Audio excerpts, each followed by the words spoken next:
स्वच्छ और सुंदर शहर का खिताब जीत चुकी नई मुंबई अब प्रदूषण मुक्त होने वाली है। जी हां, नई मुंबई महानगर पालिका ने एक ऐसा डेडिकेटेड प्रस्ताव तैयार किया है जिसके जरिए वायु प्रदूषण नियंत्रण, हवा गुणवत्ता में सुधार और शहर में व्याप्त धूल का निर्मूलन हो सकेगा। इसे सर्व समावेशक वायु प्रदूषण निर्मूलन और वायु गुणवत्ता सुधार कार्यक्रम नाम दिया गया है। सभागृह नेता सागर नाइक ने आज इस प्रस्ताव को महासभा में पेश किया, जिसे मंजूरी मिल गई। इसे स्वास्थ्य और पर्यावरण दोनों के लिए लाभकारी माना जा रहा है। देखिए एक्सक्लूसिव रिपोर्ट।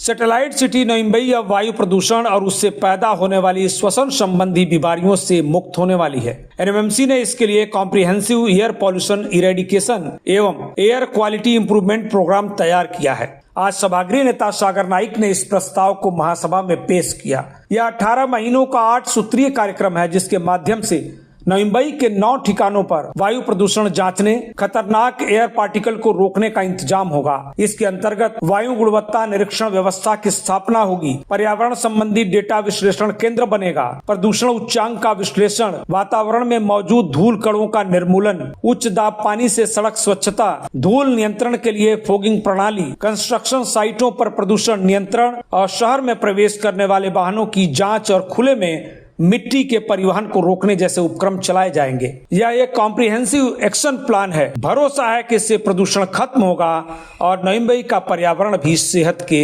अनुकूल बनेगा। आता तुम्ही सगळीकडे बातम्या ऐकत असाल की आपल्या शहराचा AQI आजूबाजू परिसर आणि आपला वायू प्रदूषण अतिशय खराब आणि प्रदूषणग्रस्त असा आपला भाग त्या ठिकाणी झाला। 2020 सालापासून या विषयासंबंधी मी अभ्यास करत आहे आणि त्याचा ठराव बनवण्याचं काम मी तेव्हापासूनच सुरू केलं। आम्ही जाहीरनाम्यामध्ये देखील वायू प्रदूषणासाठी ठोस उपाययोजना करणार, त्या दृष्टीने मी हा ठराव नाईक साहेबांच्या मार्गदर्शनाखाली 70 पानाचे अनुसूची SOPs त्या ठिकाणी मी तयार केलेले आहे आणि मला वाटतं अशा प्रकारचा ऍक्शन प्लॅन पहिल्यांदा MMR रिजन मध्ये त्या ठिकाणी तयार होतोय। हा ऍक्शन प्लॅन झाल्यानंतर मी पुन्हा ऍक्शन प्लॅनचा एन्फोर्समेंट करण्यासाठी बायलॉज तयार करायला घेतलेला आहे। बायलॉजचा प्रस्ताव पुढील महासभेमध्ये मी सादर करेन आणि निश्चितच या माध्यमातून, कारण की लोक जे श्वास घेतात तो श्वास मी देखील घेतोय, त्यामुळे त्यांना लोकांना चांगला श्वास देणं ही आमची भूमिका आहे, कर्तव्य आहे। या दृष्टीने आम्ही पहिला म्हणजे महापालिकेनंतर पहिल्या त्या पाऊल उचलण्यासाठी सुरुवात केलेली आहे। महानगर पालिका के सभागृह नेता सागर नाइक ने दावा किया कि एयर पॉल्यूशन को रोकने तैयार किए गए इस एक्शन प्लान से एयर पार्टिकल PM10 और PM 2.5 की मॉनिटरिंग और उसका संपूर्ण नियंत्रण हो सकेगा। ये वही एयर पार्टिकल हैं जो सेहत और पर्यावरण दोनों के लिए सबसे बड़ा खतरा हैं। सभागृह नेता सागर नाइक ने कहा कि लोक नेता गणेश नाइक नई मुंबई को स्वच्छ, सुंदर, प्रदूषण मुक्त और नंबर 1 सिटी बनाना चाहते हैं। हम उनके मिशन को सफल बनाएंगे। महापालिकेच्या माध्यमातून अतिशय सायंटिफिकली 18 महिन्याचा ऍक्शन प्लॅन त्या ठिकाणी करणार। त्यामध्ये डिटेक्शन, आयडेंटिफिकेशन, पेनलायझेशन, इरॅडिक्शन, कंट्रोल, प्रिव्हेन्शन आणि मेंटेन या तत्वांच्या वरती आपला हा प्लॅन चालणार आहे। कुठल्या भागातून हा वायू प्रदूषण येत आहे, धूळ प्रदूषण येत आहे ते आपल्याला दिसणार आहे। पहिला त्याचा मूळ स्रोत काय आहे ते कळणं खूप गरजेचं आहे आणि दिवसभर ते डेटा जमा करणं की वायू कुठल्या दिशेने येते, त्याच्याबरोबर कुठले पोल्युटंट येत आहेत। मुंबईवरून पोल्युशन येतं, डोंगरामुळे ते आपल्याकडे वाढतं, सॉसर इफेक्ट तयार होतो आणि आपल्याकडे त्याला जास्त AQIचा फटका पडतो।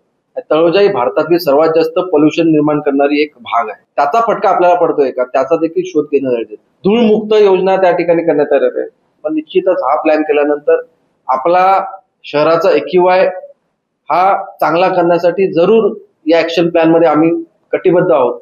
अधिक ऑक्सिजन सोडणारे यंत्र आणि CO2 ऍब्झॉर्ब करणारे त्या ठिकाणी आपण संरचना आणि जास्त झाडं लावण्याचं, झाडाला काय पर्याय नाही, त्यामुळे जॉईंट फॉरेस्ट मॅनेजमेंट असो, ग्रीन माउंटेन इनिशिएटिव्ह असो, या सगळ्या माध्यमातून आपण प्रत्येक भागाला पर्यावरण, एन्व्हायरमेंट, जलप्रदूषण या सर्व गोष्टीची आपण त्या ठिकाणी चर्चा करणार आहोत, त्या बाबतीत त्याचा निर्णय घेणार। Bureau report, TV1 India. Latest updates और ताजा तरीन खबरों के लिए TV1 इंडिया लाइव को सब्सक्राइब कीजिए और नोटिफिकेशन पाने के लिए बेल आइकॉन को दबाना मत भूलिए।